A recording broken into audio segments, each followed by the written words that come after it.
day, and welcome to the BioCryst Pharmaceuticals conference call. All participants will be in a listen-only mode. Should you need assistance, please signal a conference specialist by pressing the star key followed by 0. After today's presentation, there will be an opportunity to ask questions. To ask a question, you may press star, then 1 on a touch-tone phone. To withdraw your question, please press star, then 2. Please note this event is being recorded. I would now like to turn the conference over to Nick Wilder with BioCryst. Please go ahead. Good morning, and welcome to BioCryst's conference call to discuss its proposed acquisition of Astria Therapeutics. Participating with me today are CEO Jon Stonehouse, President and Chief Commercial Officer Charlie Gayer, and Chief Financial Officer Babar Ghias. A press release and slide presentation about today's news are available on our Investor Relations website. Today's conference call will contain forward-looking statements, including statements related to the proposed transaction, including financial estimates and statements as to the expected timing, completion, and effects of the transaction. These statements are subject to known and unknown risks and uncertainties, which may cause our actual results, performance, or achievements to be materially different from any future results or performance expressed or implied in this presentation.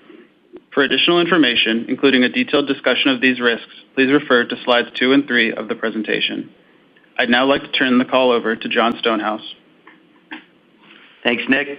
We are very excited to announce the acquisition of Astria today. This strategic move will be the source of the next product to market for BioCryst that supports our strategy in several ways. Let me start by reminding you of the growth pillars of our strategy so you understand where the deal fits. The first pillar is we have a highly profitable growing product in ORLADEYO that is on its way to $1 billion at peak around the end of the decade and IP protection out to 2040.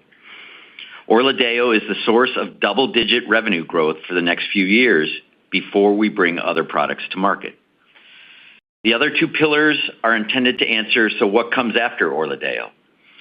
The sources for this are our discovery engine and business development. In both cases, we're focused on rare disease assets as we've built a highly effective commercial engine and supporting infrastructure to drive ORLADEYO growth. This will be leveraged to support and drive growth and profit for future rare disease products. So the next products to fulfill this strategy are, from our discovery team, we are currently developing BCX17725, a promising early-stage compound to address patients living with Netherton syndrome. And today, with the announcement of the acquisition of Astria, we are adding a late-stage compound for patients with HAE, navenibart, to our pipeline. We believe navenibart is a perfect fit next product for our company, and Charlie and Babar will explain why. With that, I'll pass the call to Charlie. Thanks, Jon. We have watched Astria with great interest for several years because we knew they were developing something special. So this is a very exciting day for us. Beyond what this transaction means for BioCryst, we believe it will mean even more for patients. BioCryst started engaging with the HAE community over a decade ago when we began our first oral therapy development program. What we learned then and have continued to learn over the many years is how important it is for patients to have treatment options that meet their needs.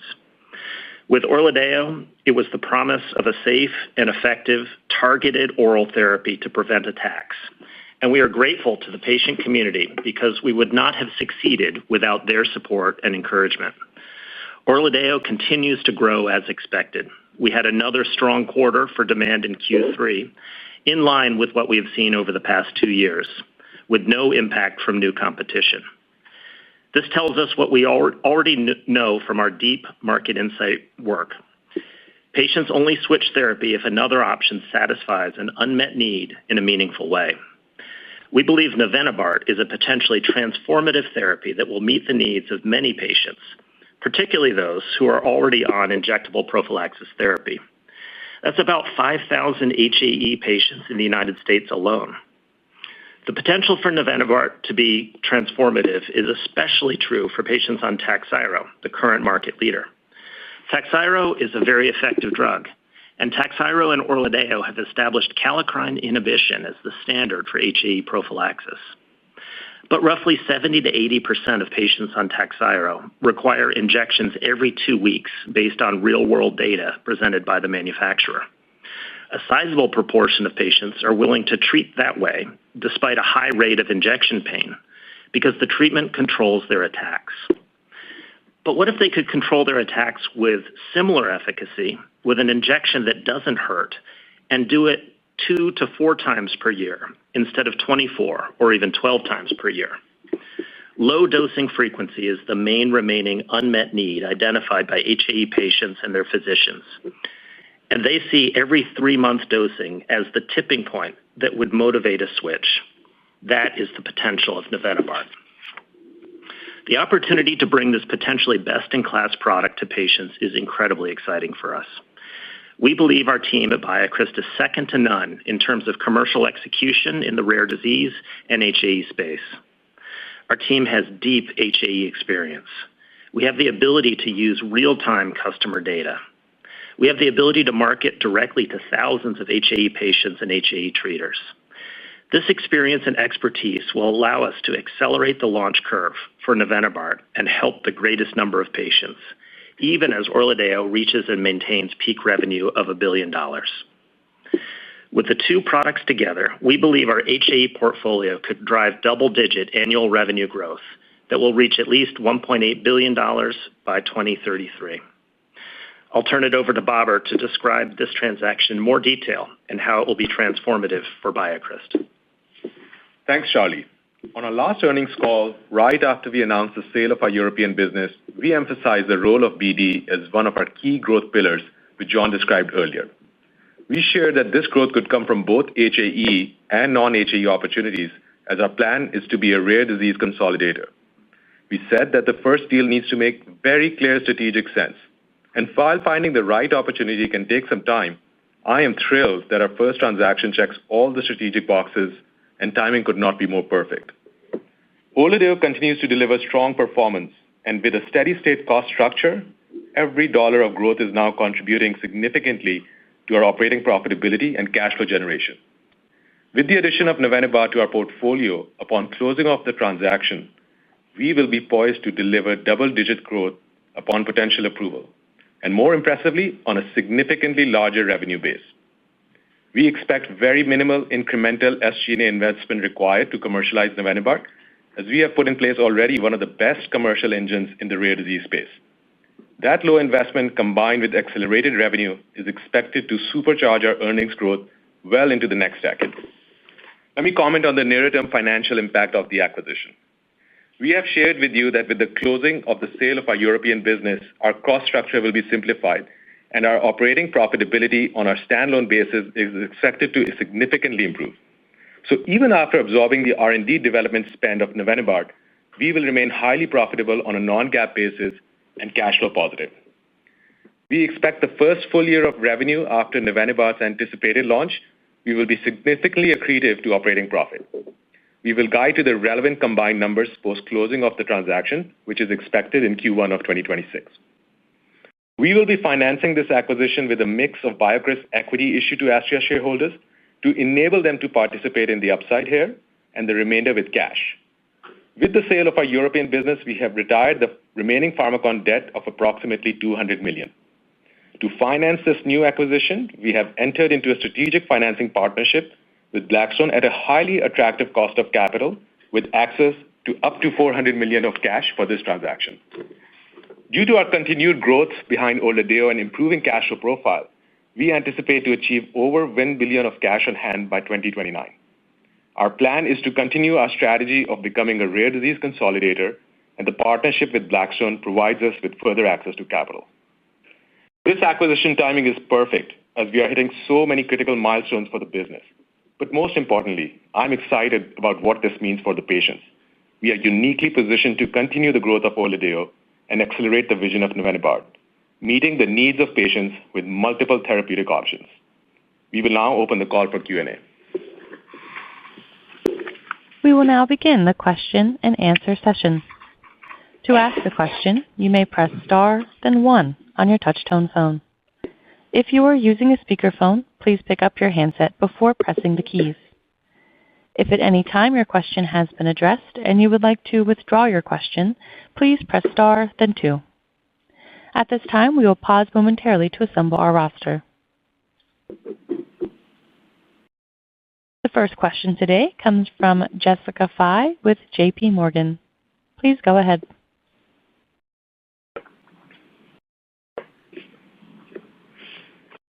Jessica, your line is open. You may ask your question.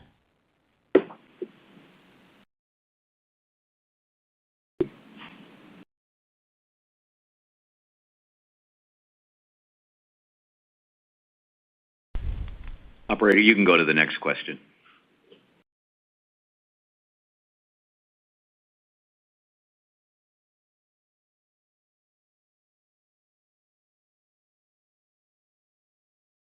The next question comes from Stacy Ku with TD Cowen. Please go ahead. Hi.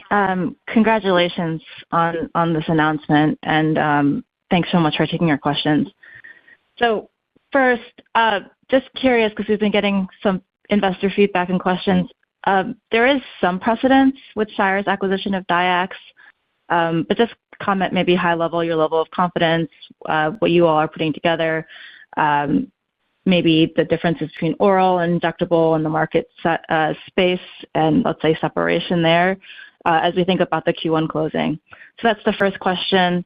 And then when it comes to the competitive landscape, can you just maybe talk about what work the team did when it comes to both public and private companies in the HAE prophylaxis space and how you landed on navenibart? So that's the second, especially as we think about maybe some of the private companies that are coming along. And then the last question is maybe on navenibart development. Do you expect early 27? And we understand this is still early days, but just given your relationships and assuming Q1 closing, do you expect early 27 will be conservative timing for results? Thank you so much. Yeah, let me take the first one, then Charlie, you can take the next two. So the first one regarding precedent in the space of companies having more than one product like Takeda now. Yeah, there's more than one CSL as well. And so there's definitely tons of precedent and there's tons of competitors in the space. So, we think, and Charlie said it in his prepared remarks, these complement each other really well. And there's plenty of patients that still seek injectables that we think are an opportunity for us. Charlie? Thanks, John. Yeah, and what I'll add to the oral versus injectable as well is that patients tend to have a very clear preference based on where they are. So brand new patients to prophy really prefer oral. Patients who are already doing well on an injectable would prefer to have an injectable that even better meets their needs, specifically with dosing. And so that's where we think that this makes a lot of sense.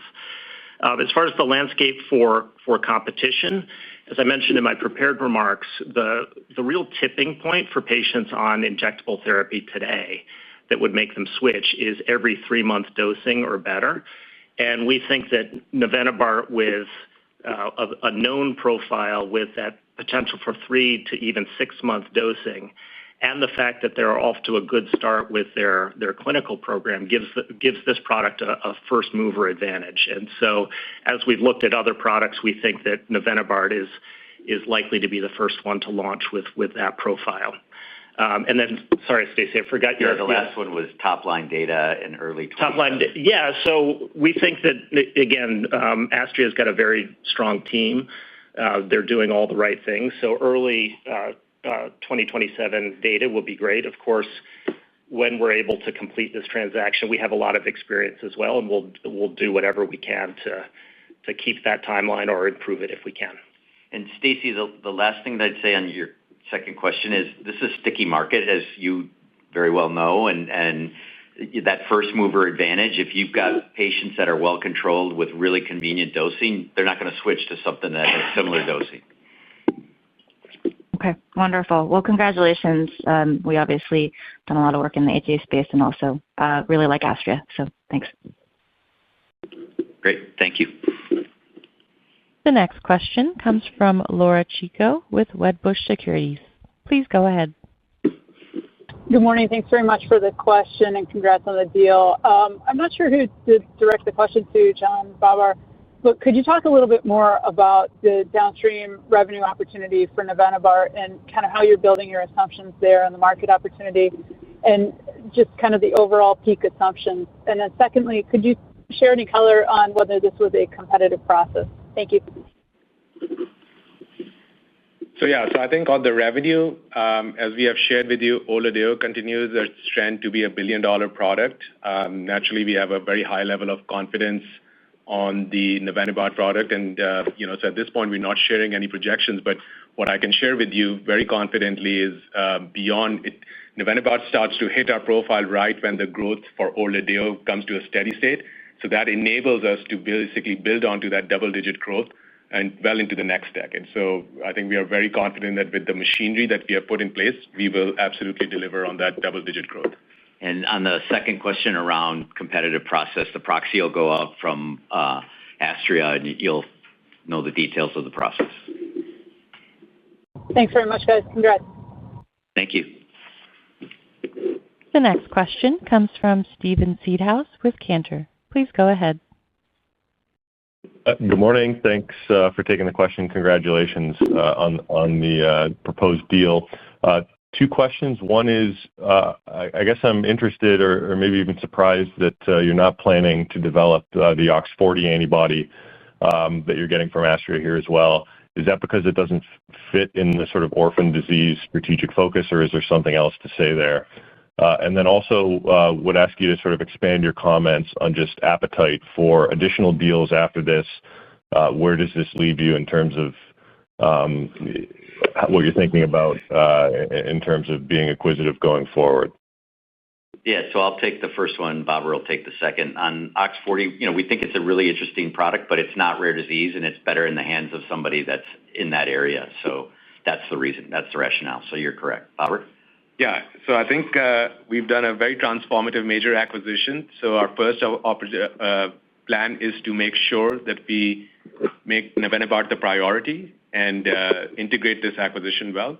But naturally speaking, ORLADEYO will continue to put points on the board. And as we said, that while we anticipate that by 2029 we'll have $1 billion cash balance, we are not going to sit on that. So our plan, once we've integrated, once we made sure navenibart is on its way to potential enrollment success as it continues to do, we will be looking at other opportunities as well. Yeah, and I think, listen, I've been in BioCryst for almost 19 years. This team just showed you that they have an appetite for this and will continue to do this.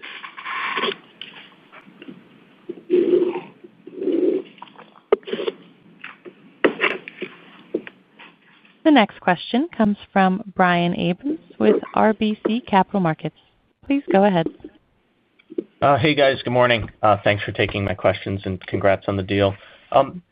Just commercially speaking, what are some of the different considerations that to take into account for marketing a long-acting injectable in the space?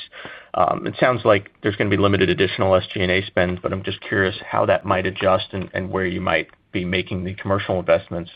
And then just secondarily, it sounds like most patients are on Takhzyro every 2 weeks, and every 3-month dosing could be a tipping point, but HAE is also can be a sticky market. So I guess I'm curious what your market research tells you could be the potential conversion of patients from current to future long-acting injectables and maybe the types of patients who would switch.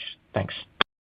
Charlie, you want to take those? Sure, Brian. So, as far as the different considerations, clearly, as we've laid out, patients have strong preferences one way or another based on where they are in the market. And so that'll be a big part of our marketing campaign. I think another really important part is getting patients access to therapy.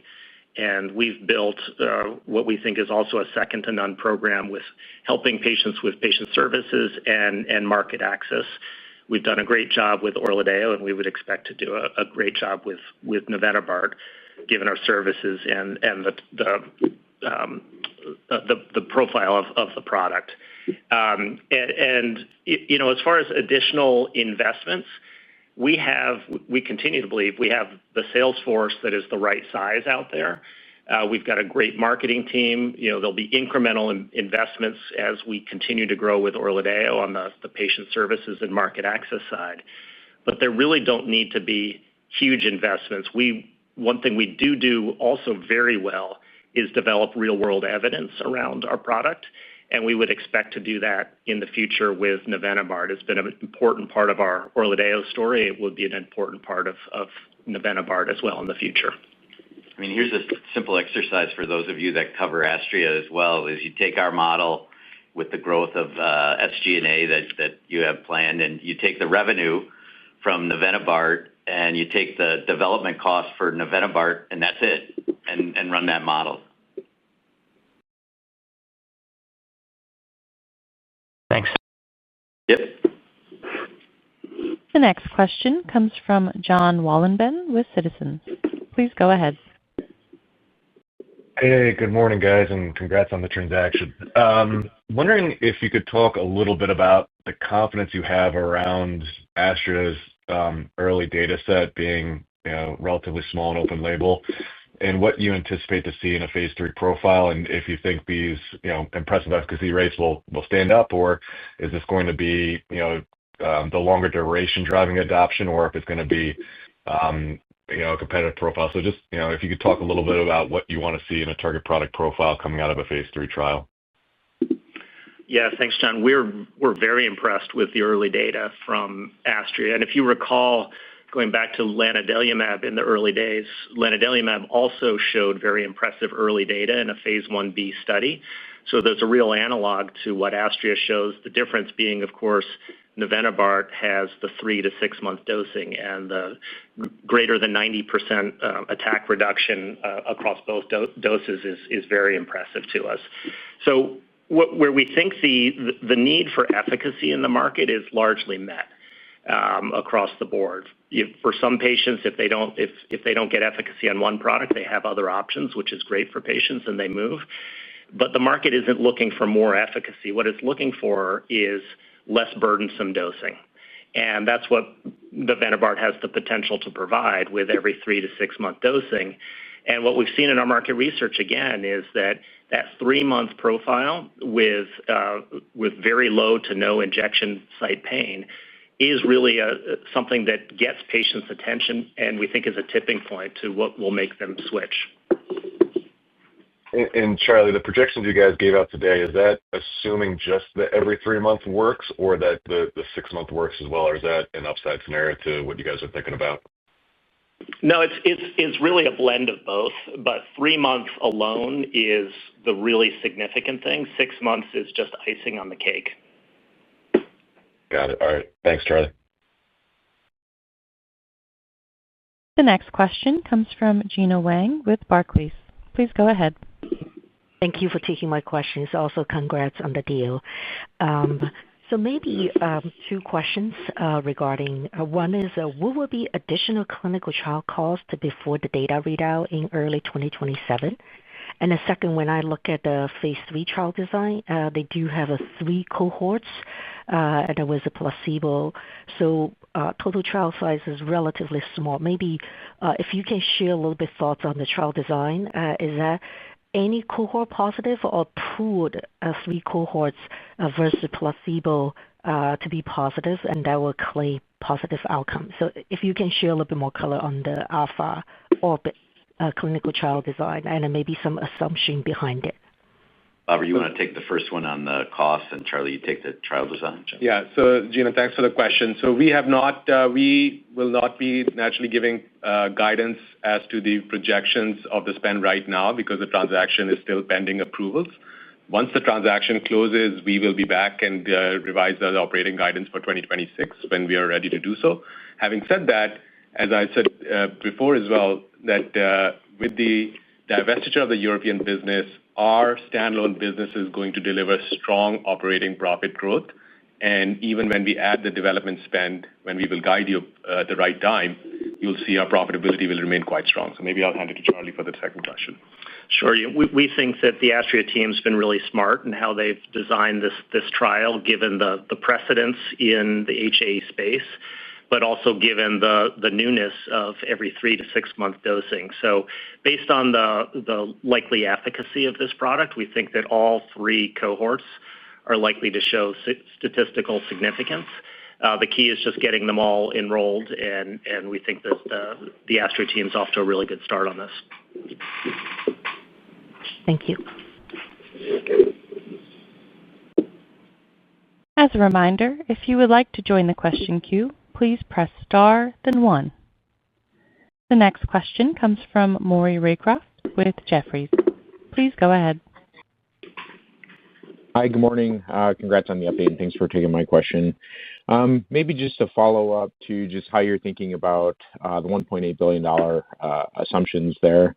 In the past, you showed a Monte Carlo simulation with some projections for navenibart, and it seems higher today. So just what's changed since then for your projections, and how do you view the future breakdown in market share for both ORLADEYO and navenibart? Yeah, so just to clarify, we are not giving projections on navenibart. As we highlighted, that is based on a Wall Street consensus average number. But, as we have said repeatedly, that we feel very confident that ORLADEYO is on its path to a billion-dollar product. And with respect to the projections, yes, you're right. We do a highly, highly comprehensive market survey in terms of all the products and things. But I think it's important to note what it does not tell you is the execution risk for some of these products. And that's where I think people underappreciate how difficult it is to commercialize a rare disease product, and particularly in a space where there are many incumbents. And we have repeatedly shown that. We continue to show that. So that is why I think we feel so confident in terms of hitting that double-digit revenue growth on a going-forward basis when ORLADEYO starts to become a steady-state product. Right, and I'd just add to Babar's point about execution is if this deal goes through, we have the better part of 3 years to prepare for the execution, and our team is ready for that. Yeah, honestly, I would argue that there's no better team to launch this drug than BioCryst, right, with the experience that we've had with ORLADEYO.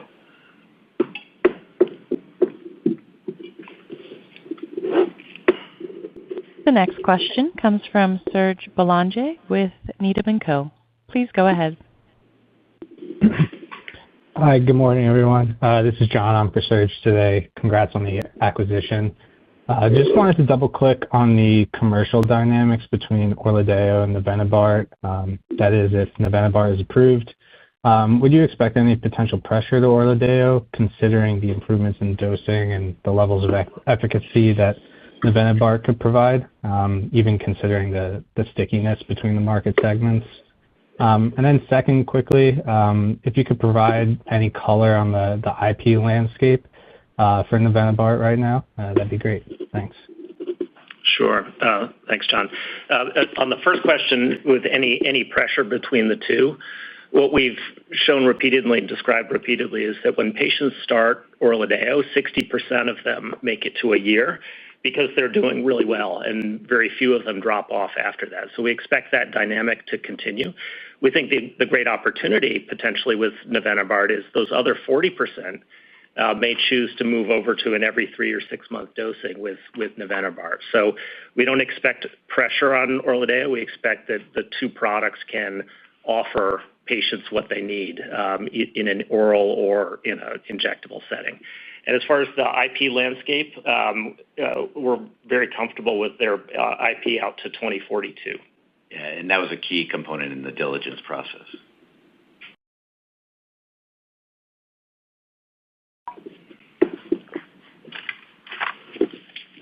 The next question comes from Jessica Fye with J.P. Morgan.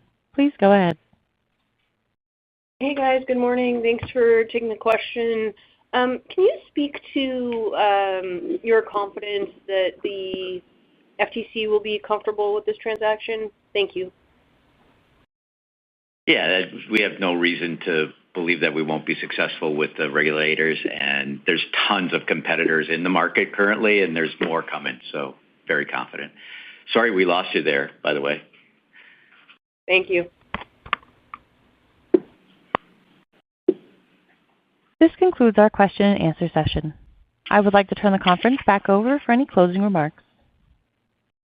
So let me wrap up with this. We've been saying for a while that BD is a key component to our strategy. And as Babar said earlier, we've also been saying that the first deal needs to make a lot of sense. And so good fit, high probability of success, right timing in terms of gap filler with our pipeline, and then driving revenue growth into the next decade. And today, I believe we've announced a deal that checks all those boxes. So, as always, thank you for your interest in BioCryst. We look forward to continuing to keep you updated. Have a great day. The conference is now concluded. Thank you for attending today's presentation. You may now disconnect.